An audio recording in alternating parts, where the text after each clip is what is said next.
The entire control room is dancing right now, and that is frightening.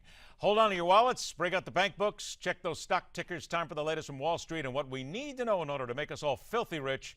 Welcome the Money Master from Newsmax.com, the editorial director of financial newsletters. Jeff Yastine joins us. All right, Jeff, start making us filthy rich. How's the market doing today?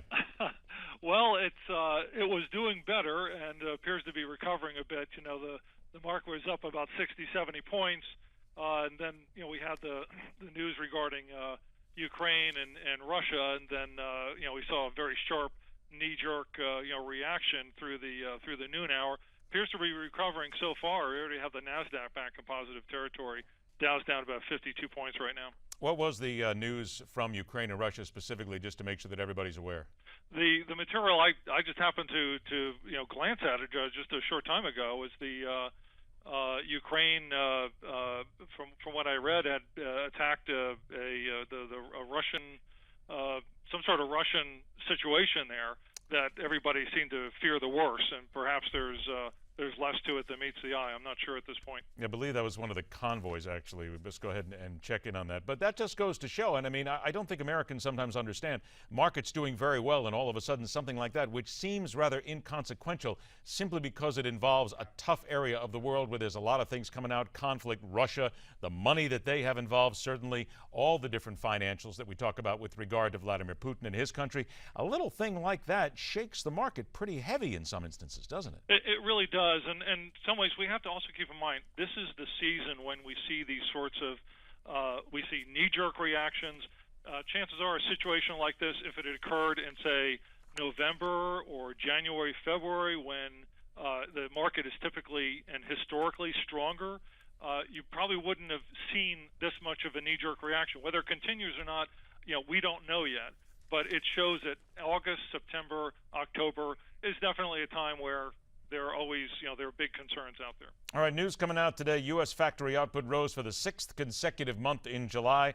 A jump in the production of motor vehicles, furniture, textiles, and metals. It's all good news. Yeah, and this points to something that, we've been talking about at various points this week regarding, yes, there's reason to be concerned and worried about the market, but the overall backdrop seems to keep supporting that idea of higher prices. As much as we worry and are so concerned about the Fed's management or mismanagement of the economy and the distortions that happen when we have these zero interest rate policies, and yet the market just will not roll over here, and you have to respect that. We are looking at video right now of cars, and that's the the thing I think that has a lot of people rather shocked.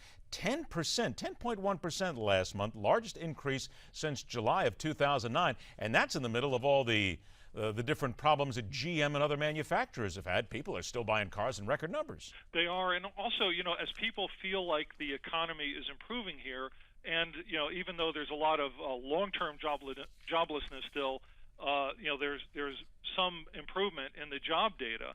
And so a lot of people, they are driving around in very old cars. The U.S. car fleet is some of the oldest in terms of overall ages as it's ever been.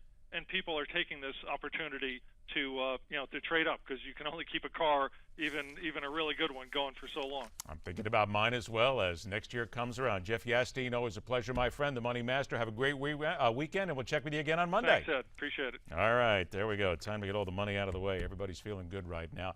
We recently lost a wonderful performer in Robin Williams. Just shook a lot of people to the core. The American Moment remembers the day we lost another iconic performer. It was the day that Elvis died.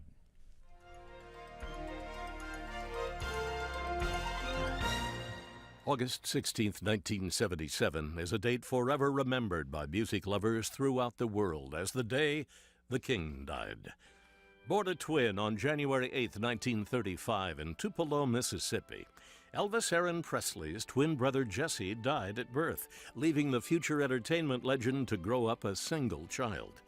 After making his first recording at age 19 for Sun Records, 1 year later, RCA bought his contract, and within 2 years, Elvis Presley emerged as an international recording sensation.